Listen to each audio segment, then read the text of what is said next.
Hello student. इससे पहले हम लोग हेलो अल्केन पढ़ रहे थे और हेलो अल्केन का रिएक्शंस पढ़ रहे थे, the reactions given by haloalkanes. तो हम लोग हेलो अल्केन्स के रिएक्शंस में हम लोग ये चीज़ देख चुके थे कि हेलो अल्केन्स सब्स्टिट्यूशन रिएक्शंस देता है, हेलो अल्केन एलिमिनेशन रिएक्शंस देता है और हेलो अल्केन्स मेटल के साथ भी रिएक्ट करता है। तो इस तरह से हम लोग इसमें nucleophilic substitution reactions given by haloalkanes और उसका मैकेनिज्म के साथ हम लोग ऑलरेडी कर चुके थे पिछले क्लास में। अभी हम लोग यहाँ पे हेलो अल्केन का रिएक्शंस में एलिमिनेशन रिएक्शंस को हम लोग पढ़ने जा रहे हैं। तो एलिमिनेशन रिएक्शंस में पहले ये हम लोग समझना है कि जब भी हम लोग रिएक्शन मैकेनिज्म पढ़ रहे थे तो वहाँ पे हम लोग टाइप्स ऑफ रिएक्शंस की बात किए थे। तो टाइप्स ऑफ रिएक्शंस मेनली पूरे ऑर्गेनिक केमिस्ट्री में जो भी रिएक्शंस होता है उस रिएक्शंस को हम लोग मेन 4 ग्रुप में डिवाइड करते हैं।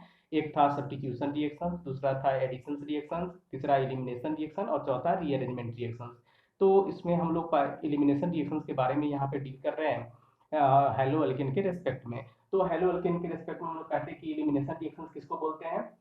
यहाँ पे क्या है, the reaction involve removal of two atoms और ग्रुप फ्रॉम सेम मोलिक्यूल। अगर सेम मोलिक्यूल एक ही मोलिक्यूल से दो या दो से दो एक ही मोलिक्यूल से अगर दो एटम या ग्रुप्स अलग हो जाता है, रिमूव हो जाता है, तो वैसे रिएक्शंस को हम लोग एलिमिनेशन रिएक्शंस बोलते हैं। इसमें कोई भी सब्स्टिट्यूशन नहीं होगा, कोई नया चीज ऐड नहीं होगा, सिर्फ और सिर्फ दो ग्रुप का एलिमिनेशन होगा। इस चीज को ध्यान रखना है।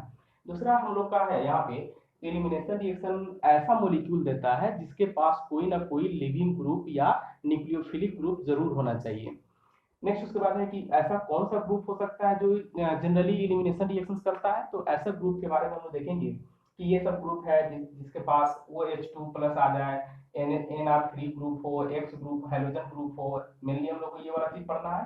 OH ग्रुप हो, इथर ग्रुप हो, N2 ग्रुप हो, N3 ग्रुप हो। तो इस तरह का ग्रुप अगर लगा हुआ है किसी भी सबस्ट्रेट के मोलिक्यूल में तो वहां पे इलिमिनेशन होने का चांसेस सबसे ज्यादा होता है। तो अब हम लोग यहाँ पे बात करेंगे कि एलिमिनेशन में जो भी एटम या ग्रुप इलिमिनेट हो रहा है सबस्ट्रेट से, उसके पोजीशन के आधार पे मेनली हम लोग एलिमिनेशन रिएक्शंस को 3 पार्ट में डिवाइड करते हैं। एक है हम लोग का alpha elimination, beta elimination and gamma elimination. तो हम लोग उसके बारे में देखेंगे यहाँ पे।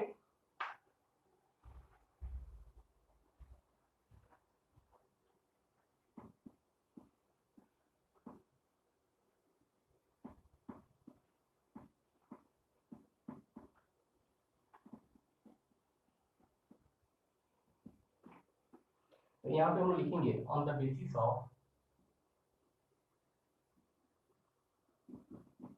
Basis of relative position of relative position of elimination of position of elimination of two groups two group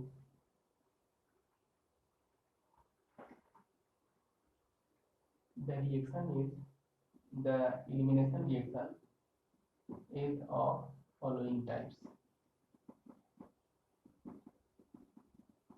following types।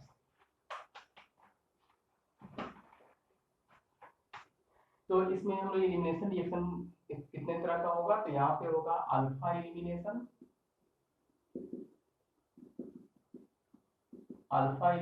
और इसी को 1-1 एलिमिनेशन भी बोल सकते हैं हम लोग। 1-1 एलिमिनेशन रिएक्शन। दूसरा है बीटा एलिमिनेशन, और इसको हम लोग 1-2 एलिमिनेशन रिएक्शन बोलेंगे। तीसरा है गामा एलिमिनेशन, और इसी को हम लोग 1-3 एलिमिनेशन रिएक्शन भी बोलते हैं। तो इसके बारी बारी से हम लोग यहाँ पे आएंगे। पहला इसमें हम लोग पढ़ेंगे अल्फा एलिमिनेशन। अल्फा एलिमिनेशन का मतलब है कि किसी भी सबस्ट्रेट मॉलिक्यूल में सेम ही एटम से अगर दो एटम या दो ग्रुप रिमूव हो जाता है तो वैसे एलिमिनेशन को हम लोग अल्फा एलिमिनेशन बोलेंगे। जैसे यहाँ पे हम लोग कहेंगे, इसमें पॉइंट वाइज हम लोग लिख सकते हैं, बोथ ग्रुप्स आर eliminated या removed, both groups are removed from same atom atom of substrate, दूसरा होगा। और इस तरह का अल्फा एलिमिनेशन, यानी कि सेम एटम से अगर दो ग्रुप या एटम रिमूव हो जाता है तो वैसे रिएक्शन मेनली फॉर्म करता है नाइट्रीन का या कार्बिन्स का। ठीक है, तो हम लोग यहाँ पे लिख सकते हैं इट गिव्स कार्बिन और नाइट्रीन, कार्बिन और नाइट्रीन। जैसे एग्जांपल के तौर पे हम लोग यहाँ पे देख सकते हैं कि अगर हम लोग सी एच क्लोरोफॉर्म CHCl3 को NaOH से रिएक्शन कराएंगे तो ये Cl2 डाइक्लोरोकार्बिन देता है, Cl2C इसको बोलेंगे, प्लस NaCl प्लस H2O, इस तरह का रिएक्शन देता है। तो यहाँ पे आप देखिए ये वाला मैकेनिज्म हम लोग वहाँ पे कार्बाइल एमीन रिएक्शंस में भी हम लोग देख सकते हैं इसको। तो इस तरह से अगर हम लोग CH क्लोरोफॉर्म का रिएक्शन अगर सोडियम हाइड्रोक्साइड से कराते हैं तो यहाँ पे डाइक्लोरोकार्बिन बनता है, दो क्लोरीन है और कार्बन है, कार्बन के साथ लोन पेयर लगा हुआ है, तो इसको हम लोग बोलते हैं कार्बिन्स, डाइक्लोरोकार्बिन्स NaCl और H2O बनेगा। इसका मैकेनिज्म हम लोग देख सकते हैं, मैकेनिज्म से हम लोग को और अच्छा क्लियर हो जाएगा।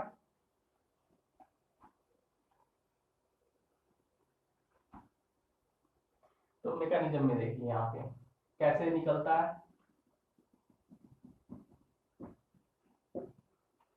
मैकेनिज्म। जैसे NaOH है तो NaOH तो ये already Na plus plus OH minus में रिमूव होता है। दूसरा क्या है, यहाँ पे Cl है, ये हो गया CHCl3 क्लोरोफॉर्म जिसको हम लोग बोलते हैं। तो इसमें अगर हम लोग बेस से रिएक्शन कराते हैं OH माइनस ये वाला, ये बेस क्या करता है, यहाँ पे आप देख सकते हैं इस कार्बन से 3 क्लोरीन लगा हुआ है, जो कि क्लोरीन ऑलरेडी यहाँ पे मोर इलेक्ट्रोनिगेटिव एलिमेंट है और हमेशा इलेक्ट्रॉन को अपने तरफ खींचने का टेंडेंसी रखता है, जिसके कारण ये कार्बन इलेक्ट्रॉन डिफिशियंट कार्बन कहलाएगा। तो इलेक्ट्रॉन डिफिशियंट होने की वजह से ये OH माइनस जो कि बेस है, ये बेस हाइड्रोजन पे अटैक करता है और इसका बॉन्ड, क्योंकि ये वाला इलेक्ट्रॉन डिफिशियंट है, यहाँ पे बहुत सारा क्लोरीन लगा हुआ है, तो इस बॉन्ड को, इस दोनों इलेक्ट्रॉन को ये अपने तरफ ले लेता है, जिसके कारण ये फॉर्म होगा इस तरह से CCl Cl Cl। अब यहाँ पे ये कार्बिन बन गया और ये बन जाएगा प्लस H2O। अब इसमें हम लोग देखते हैं नेक्स्ट स्टेप में, नेक्स्ट स्टेप में अगर हम यहाँ पे सोडियम भी लिया हुआ है Na प्लस, तो इस Na प्लस के प्रेजेंस में क्या होगा, ये जो Cl है यहाँ पे Cl ये अपना इलेक्ट्रॉन लेके वापस चला जाता है इस तरह से, तो यहाँ से माइनस से ये हो जाएगा, तो ये बन जाएगा Cl Cl, और ये जो दो इलेक्ट्रॉन है वो यहीं पे रहेगा, प्लस ये Cl अपना एक इलेक्ट्रॉन और प्लस कार्बन का एक इलेक्ट्रॉन। तो जब भी Cl क्लोरीन एक एक्स्ट्रा इलेक्ट्रॉन लेके आएगा तो क्लोरीन के पास माइनस हो जाएगा, और अगर Na के पास क्या है, सोडियम के पास प्लस है, तो ये हम लोग कह सकते हैं कि ये इस पे अटैक करता है, तो ये बन जाएगा NaCl। तो हम लोग देख सकते हैं यहाँ पे कार्बिन बना, NaCl बना और यहाँ पे वाटर फॉर्म हो रहा है। तो ये इसका मैकेनिज्म है। तो ये है अल्फा एलिमिनेशन, जिसको हम लोग बोलेंगे 1-1 एलिमिनेशन भी बोलेंगे। यहाँ पे अगर हम लोग दोनों को देखें यहाँ पे प्रोडक्ट में और इसमें, तो सिंगल कार्बन से एक हाइड्रोजन भी निकला है इसी एटम से, और इसी से क्लोरीन भी यहाँ से रिमूव हुआ है, तो इसलिए हम लोग इसको बोलते हैं अल्फा एलिमिनेशन और 1-1 एलिमिनेशन। दूसरा एलिमिनेशन है सेकेंड, जिसको हम लोग बीटा एलिमिनेशन बोलते हैं, बीटा एलिमिनेशन। तो बीटा एलिमिनेशन में हम लोग क्या देखेंगे कि ये ऑलरेडी इसके नाम से पता चल रहा है कि एक एटम या ग्रुप एक कार्बन से रिमूव होगा और दूसरा एटम और ग्रुप उसके जस्ट एडजेसेंट वाले कार्बन से रिमूव होगा, तो इसको हम लोग बीटा एलिमिनेशन बोलेंगे, या इसी को हम लोग 1-2 एलिमिनेशन भी बोलते हैं। तो ये बीटा एलिमिनेशन कब होगा, तो यहाँ पे हम लिख सकते हैं when, जब two atoms, when two atom और groups are removed from adjacent atom of substrate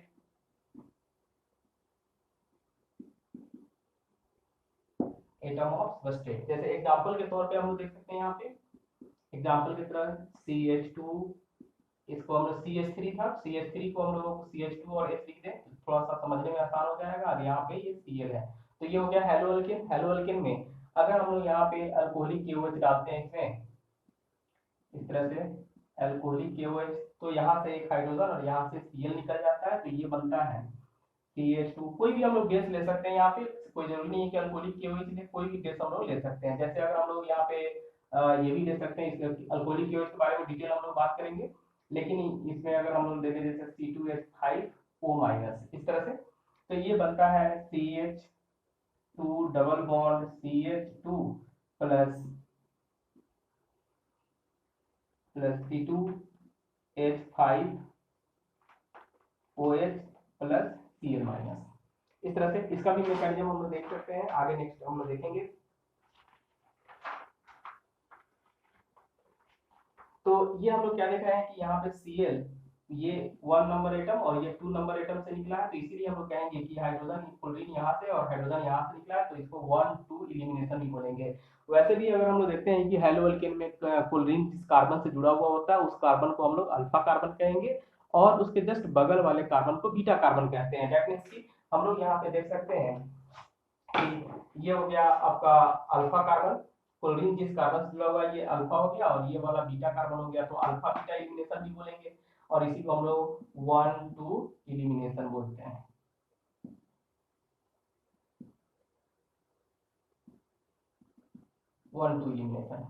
ठीक है। नेक्स्ट हम लोग देखेंगे यहाँ पे तीसरा है gamma elimination.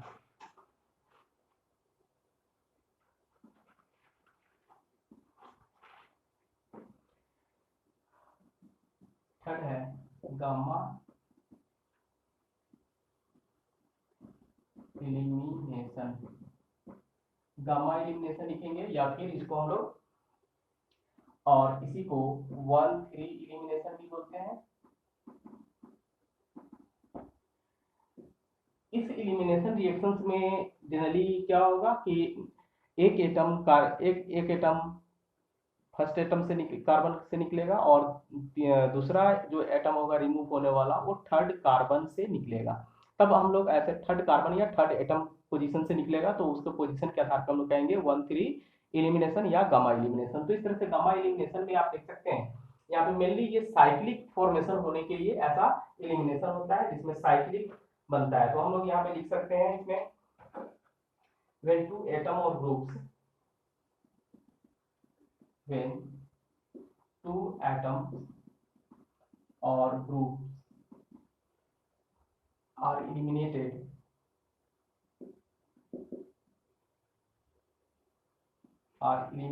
from 1 and 3 position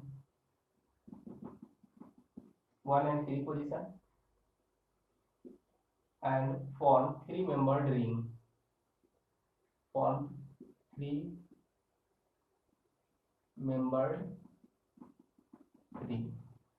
तो इस तरह से ये 3 मेंबर्ड रिंग का फॉर्मेशन करता है।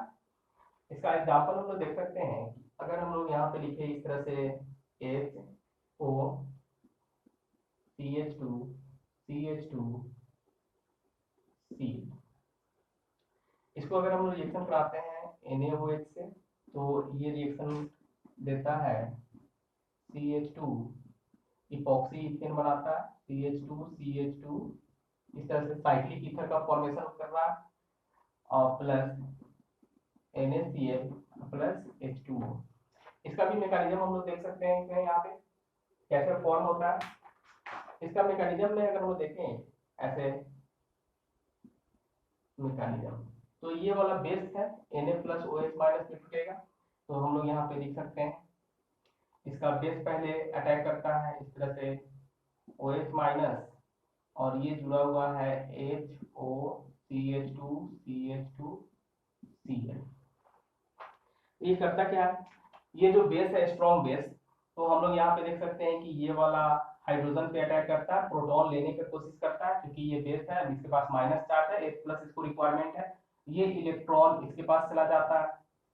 जाने के बाद ये बन जाएगा इस तरह से ये H2O निकल जाएगा, यहाँ से माइनस H2O लिख सकते हैं हम लोग। और इस ऑक्सीजन पे क्या हो गया, माइनस, तो ये हो गया CH2, इस ऑक्सीजन पे माइनस हो गया, यहाँ पे CH2 और इसके पास Cl है।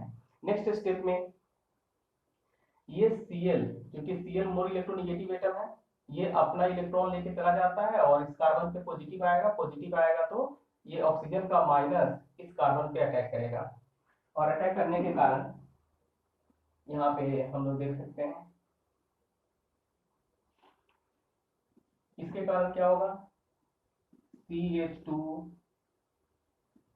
ये ऑक्सीजन इस कार्बन से जुड़ जाएगा, यानी कि ये ऑक्सीजन हो गया, इस तरह से CH2, फिर CH2 माइनस, ये Na प्लस हम लिख सकते हैं, तो ये इस तरह बन गया, प्लस इसका Na प्लस और इसका Cl माइनस, ये दोनों NaCl बन के निकल जाएगा। तो ये था हम लोग का गामा एलिमिनेशन का मैकेनिज्म। नेक्स्ट उसके बाद हम लोग देखेंगे, तो ये अल्फा बीटा गामा हम लोग देख चुके हैं। अब हम लोग मेनली हम लोग को पढ़ना है बीटा एलिमिनेशन के बारे में डिटेल, यहाँ पे 12th क्लास के लिए। तो यहाँ पे हम लोग बीटा एलिमिनेशन का मैकेनिज्म पाथवे देखेंगे। नेक्स्ट हम लोग हेडिंग लिखेंगे on the basis of mechanism pathway.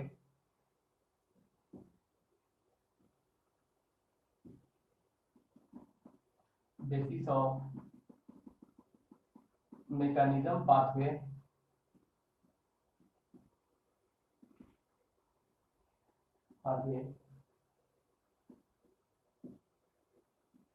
mechanism of beta elimination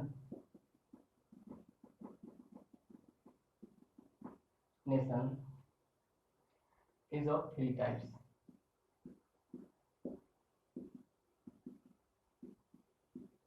इसको हम मैकेनिज्म के आधार पे 3 टाइप में डिवाइड करते हैं।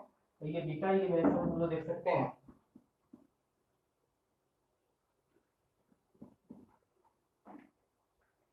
यहाँ पे पहला होगा इसमें E1 रिएक्शन, दूसरा है E2 रिएक्शन, तीसरा होगा E1CB रिएक्शन। और यहाँ पे आप देख सकते हैं कि इसमें बीटा एलिमिनेशन की बात करें तो इसी को हम लोग 1-2 एलिमिनेशन बोल रहे थे, 1-2 एलिमिनेशन, और इसी को हम लोग अल्फा बीटा एलिमिनेशन भी बोलते हैं, अल्फा बीटा एलिमिनेशन। और इस तरह से अल्फा बीटा एलिमिनेशन में अगर हम देखें तो यहाँ पे थोड़ा सा अगर देखते हैं तो इस एलिमिनेशन रिएक्शन में एक चीज आपको ध्यान देना होगा कि कहीं भी अगर एलिमिनेशन रिएक्शन होता है वहां पे हाइब्रिडाइजेशन चेंज करता है, hybridization of carbon changes into, तो कार्बन का हाइब्रिडाइजेशन चेंज होगा। अगर ये sp3 कार्बन है तो sp3 carbon changes into sp2 carbon, sp2 carbon, and sp2 carbon changes into sp carbon, that is. और हम लोग यहाँ पे लिख सकते हैं अगर कार्बन कार्बन सिंगल बॉन्ड है तो ये चेंज होगा कार्बन कार्बन डबल बॉन्ड में, कार्बन कार्बन डबल बॉन्ड ये चेंज हो जाता है कार्बन कार्बन ट्रिपल बॉन्ड में। तो इस तरह से हम लोग ये भी बोल सकते हैं यहाँ पे अल्फा बीटा एलिमिनेशन के बारे में हम लोग डिटेल यहाँ पे देख रहे हैं कि ये होता क्या है। तो यहाँ पे हम लोग देख सकते हैं कि इसमें 2 सिग्मा बॉन्ड, 2 सिग्मा बॉन्ड टूटेगा, 2 sigma bond are lost and 1 pi bond are formed, यानी कि फॉर्मेशन ऑफ 1 pi bond। तो इस तरह से अल्फा बीटा यानी कि जब भी अगल बगल के कार्बन से कोई भी 2 ग्रुप अगर निकलता है तो उसके ग्रुप के निकलने के कारण उसका हाइब्रिडाइजेशन चेंज होगा, sp3 अगर कार्बन है पहले तो sp2 कार्बन में चेंज हो जाएगा, sp2 अगर पहले से है तो फिर वो sp कार्बन में चेंज हो जाएगा। दैट मीन्स की वहां पे carbon carbon single bond carbon carbon double bond में चेंज होगा और carbon carbon double bond carbon carbon triple bond में चेंज हो जाएगा। ठीक है, तो यहाँ पे हम अब देख सकते हैं कि सिग्मा बॉन्ड यानी कि जब भी बॉन्ड टूटेगा अगल बगल के कार्बन से तो सिग्मा बॉन्ड का लॉस होगा, तो लॉस अगर सिग्मा बॉन्ड का होता है तो फिर वहां पे क्या होगा, डबल बॉन्ड बन रहा है, इसका मतलब कि एक पाई बॉन्ड बनेगा, तो 2 सिग्मा बॉन्ड के लॉस होने से यहाँ पे एक पाई बॉन्ड का फॉर्मेशन होगा, ये अल्फा बीटा एलिमिनेशन में। चलिए अब हम इसका मैकेनिज्म देख सकते हैं ना, तो इसका मैकेनिज्म हम देख लेते हैं इवन रिएक्शन क्या है, E2 रिएक्शन क्या है, और इवन इवन CD रिएक्शन, इसका मैकेनिज्म कैसे हम लोग देखते हैं। तो हम लोग पहला हेडिंग लिखेंगे यहाँ पे इवन रिएक्शन के बारे में।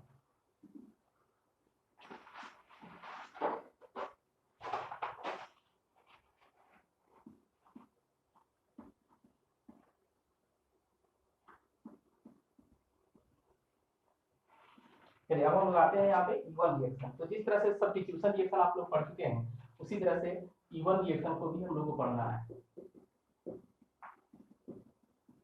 इवन रिएक्शन, इसके नाम से ही पता चल रहा है कि ये इस रिएक्शन को हम लोग बोलते हैं elimination reaction unimolecular.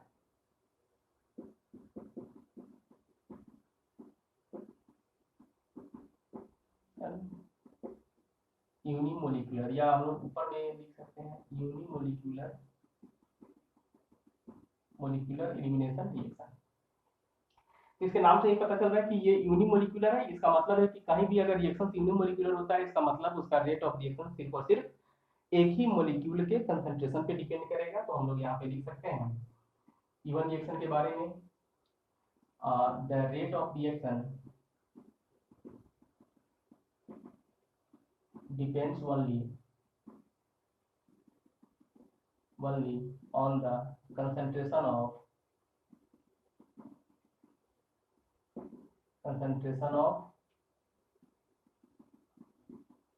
substrate molecule, that is हम लोग यहाँ पे लिख सकते हैं रेट इज इक्वल टू के इंटू कंसंट्रेशन ऑफ सबस्ट्रेट। जिस तरह से SN1 रिएक्शन में पढ़ रहे थे, उसी तरह से सेम यहाँ भी होगा।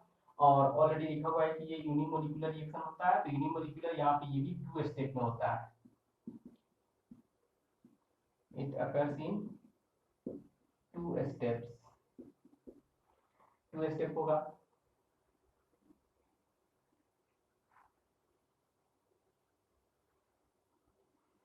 एग्जाम्पल के तौर पे हम लोग देख सकते हैं। एग्जाम्पल जैसे यहाँ पे tertiary butyl CH3 tertiary butyl bromide ले रहे हैं, और जब टर्सरी ब्यूटाइल ब्रोमाइड का रिएक्शन कराते हैं हम लोग किसी बेस से, कोई भी स्ट्रॉन्ग बेस OH माइनस से, तो ये फॉर्म करता है यहाँ पे CH3C double bond CH2 CH3 plus H2O plus Br minus, ये प्रोडक्ट देता है। तो इस तरह से हम लोग इसका मैकेनिज्म भी फिर से देख सकते हैं कि ये 2 स्टेप में कैसे होता है। इसके मैकेनिज्म की हम लोग बात करेंगे।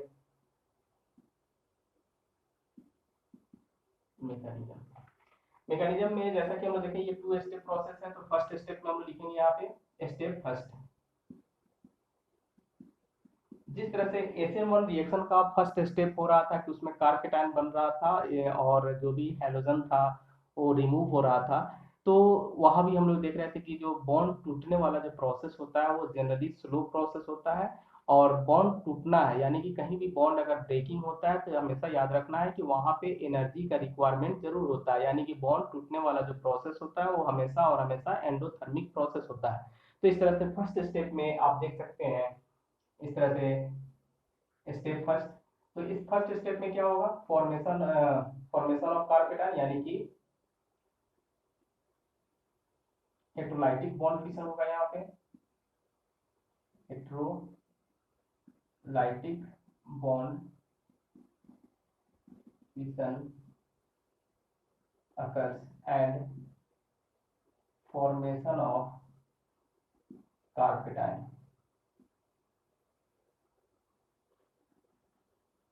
and formation of carpetine। ठीक है, तो बॉन्ड हेट्रोलाइटिक बॉन्ड फिशन होगा और वहां पे कार्पेटाइन का फॉर्मेशन हो जाएगा। और ये जो प्रोसेस होता है it is slow step process, it is slow step process. तो ये स्लो स्टेप प्रोसेस है, और स्लो स्टेप प्रोसेस कहीं भी होता है तो ये रेट डिटरमाइनिंग प्रोसेस होता है, यानी कि रेट डिटरमाइनिंग स्टेप होगा। तो हम लोग यहाँ पे लिख सकते हैं इसमें, इसके नीचे next, it is rate determining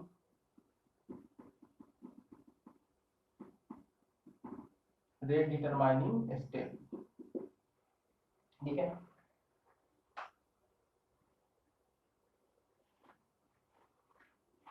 तो रेट डिटरमाइनिंग में हम लोग अब इसका लिखेंगे, यहाँ पे ये था CH3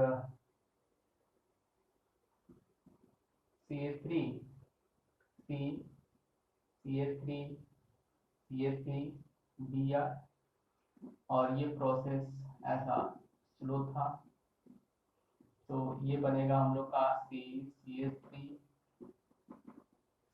प्लस Br माइनस। ठीक है, तो ये स्लो प्रोसेस है, रेट डिटरमाइनिंग हो जाएगा। नेक्स्ट उसके बाद हम देखेंगे स्टेप सेकेंड। तो सेकेंड स्टेप में क्या होगा कि फिर वही चीज है, सेकेंड एटम से, यानी कि इसके जस्ट बगल वाले एटम, कार्बोकेटाइन के बगल वाले एटम से रिमूव होगा। सेकेंड स्टेप में ऐसा CH3 आप यहाँ पे देख सकते हैं कि ये है, जैसे ये CH3 लिखा हुआ है, तो इस CH3 को हम लोग यहाँ पे थोड़ा देर के लिए समझने के लिए CH2H लिख सकते हैं, और ये CH3 है, यहाँ पे कार्बोकेटाइन है। अब इसमें होता है क्या है कि यहाँ पे बेस के प्रेजेंस में, क्योंकि बेस डाला हुआ है, तो बेस डाला हुआ है, तो ये बेस के प्रेजेंस में क्या होगा, यहाँ पे OH माइनस लिया हुआ है, ये OH माइनस H प्लस पे अटैक करता है, ये वाला इलेक्ट्रॉन इसका फिर यहाँ पे शिफ्ट हो जाएगा, तो ये बन जाएगा CH3C। अब यहाँ पे देखिए ये बॉन्ड सिग्मा बॉन्ड इसके पास शिफ्ट कर रहा है, तो ये बन जाएगा क्या चीज, CH2, और इसके बीच डबल बॉन्ड बन जाएगा, ये सिग्मा बॉन्ड यहाँ पे आ गया, ये हो गया CH3 प्लस H2O। अब यहाँ पे एक चीज आपको समझना है कि ये जस्ट इसका फर्स्ट स्टेप SN1 रिएक्शन के जैसा है, तो क्या इस तरह के मैकेनिज्म में SN1 और E1 मैकेनिज्म, ये दोनों एक ही तरह के मॉलिक्यूल में हो रहा है, खासकर टर्सरी ब्यूटाइल अगर हम लोग देखें तो वहां पे दोनों रिएक्शंस होता है, E1 भी और SN1 भी। तो वो हम एक्चुअली हम लोग SN1 जब पढ़ रहे थे तो SN1 की बात कर रहे थे, यहाँ पे E1 पढ़ रहे थे तो E1 की बात कर रहे थे, लेकिन सबस्ट्रेट और मैकेनिज्म तो एक ही तरह का है। तो यहाँ पे देखा जाता है कि जब भी प्रैक्टिकली देखा जाता है तो वहाँ पे दोनों तरह का प्रोडक्ट फॉर्म होता है, SN1 प्रोडक्ट भी बनता है और E1 प्रोडक्ट भी बनता है, यानी कि कहीं जहां भी SN1 रिएक्शन होगा वहां पे E1 रिएक्शन भी होता है, लेकिन वो डिपेंड करता है कि SN1 प्रोडक्ट ज्यादा बनेगा या फिर E1 प्रोडक्ट ज्यादा बनेगा, वो उसके रिएक्शन कंडीशंस पे डिपेंड करता है। जो भी हम लोग यहाँ पे बेस लिए हैं, इस बेस के स्ट्रेंथ पे डिपेंड करता है कि कितना ज्यादा स्ट्रॉन्ग बेस है, रिएक्शंस का कंडीशंस पे, किस सॉल्वेंट में रिएक्शंस करा रहे हैं उस सॉल्वेंट के नेचर के आधार पे भी डिटरमाइंड होता है कि SN1 प्रोडक्ट मेजर होगा या फिर E1 प्रोडक्ट मेजर होगा। यानी कि हम लोग इस तरह से कहें तो SN1 और E1 जहां भी होगा वो दोनों एक दूसरे के साथ कंपटीशन में होगा, यानी कि वहां पे दोनों के बीच एक प्रोडक्ट बनाने के लिए कंपटीशन होता है।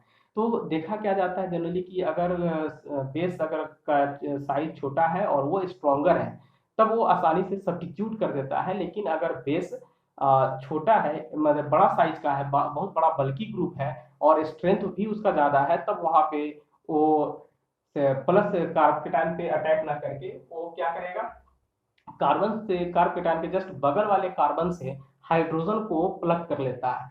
ठीक है, तो इस कारण से वहां पे इलिमिनेशन प्रोडक्ट बन जाता है। तो हम लोग इसको लिख सकते हैं थोड़ा सा डिटेल में, तो जो भी बात की हम लोग उसको यहाँ पे राइट डाउन कर सकते हैं। The carbocation form in step 1 is similar in both SN1 and E1। SN1 and E1, next step, next point में लिखेंगे SN1 and E1 in second step occurs in competition the product, उसके बाद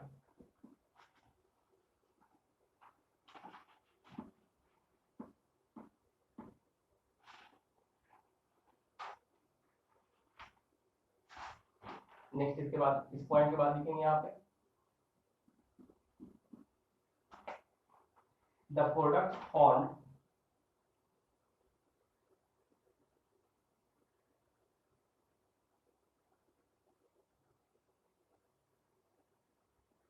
the products are the products formed are both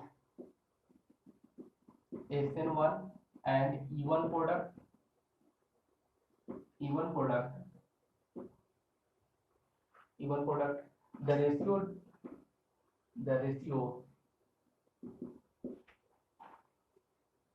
depends on the conditions of reactions. तो reaction के condition पे depend करेगा, और reaction का कंडीशंस क्या है उसके बारे में हम लोग देखेंगे। तो यहाँ पे हम लोग कहेंगे इस कंडीशंस का, फर्स्ट में stronger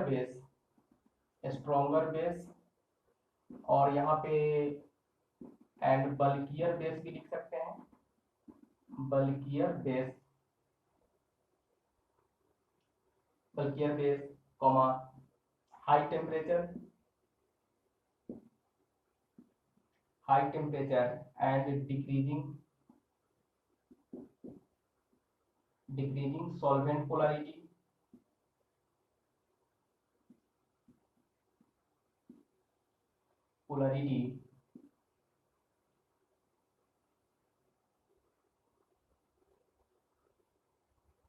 produce more even product than SN1 product। तो इसमें पहला कंडीशन है कि अगर स्ट्रॉन्गर बेस ले लेते हैं, हाई टेम्परेचर लेते हैं, और सॉल्वेंट का पोलैरिटी अगर बहुत ज़्यादा नहीं है, सॉल्वेंट का पोलैरिटी कम है, तो वहाँ पे इवन प्रोडक्ट ज़्यादा अमाउंट में होगा, एसएन प्रोडक्ट वहाँ पे कम अमाउंट में बनेगा। सेकेंड स्टेप में हम जस्ट इसका रिवर्स हम देखेंगे। तो इसके रिवर्स में हम लोग यहाँ पे देख सकते हैं, नेक्स्ट कंडीशंस में है रिएक्शंस का, कंडीशंस ऑफ रिएक्शंस। तो इसका सेकेंड हम लोग कंडीशंस देखेंगे कि वीकर न्यूक्लियोफाइल, इसका जस्ट अपोजिट हो जाएगा, वीकर न्यूक्लियोफाइल, और स्मॉलर भी लिख सकते हैं, और स्मॉलर एंड करके लिखते हैं, एंड स्मॉलर न्यूक्लियोफाइल। जनरली ये जो न्यूक्लियोफाइल हम लोग इसमें लेते हैं वो मेनली सॉल्वेंट होता है, ठीक है, सॉल्वेंट के रूप में भी हम लोग लेते हैं। Solvent favour SN1 reaction more than E1 reaction. तो ये हम लोग का SN1 और E1 का कंपैरिजन हो गया, क्योंकि 12th क्लास में आपको एक क्वेश्चंस भी आता है इलिमिनेशन वर्सेस सब्स्टिट्यूशन। तो इलिमिनेशन वर्सेस सब्स्टिट्यूशन अगर E1 और SN1 के रिस्पेक्ट में दिया जाए तो हम लोग इसको इस तरह से एक्सप्लेन कर सकते हैं और इस तरह से बता सकते हैं। नेक्स्ट हम लोग लिखेंगे E2 रिएक्शंस के बारे में।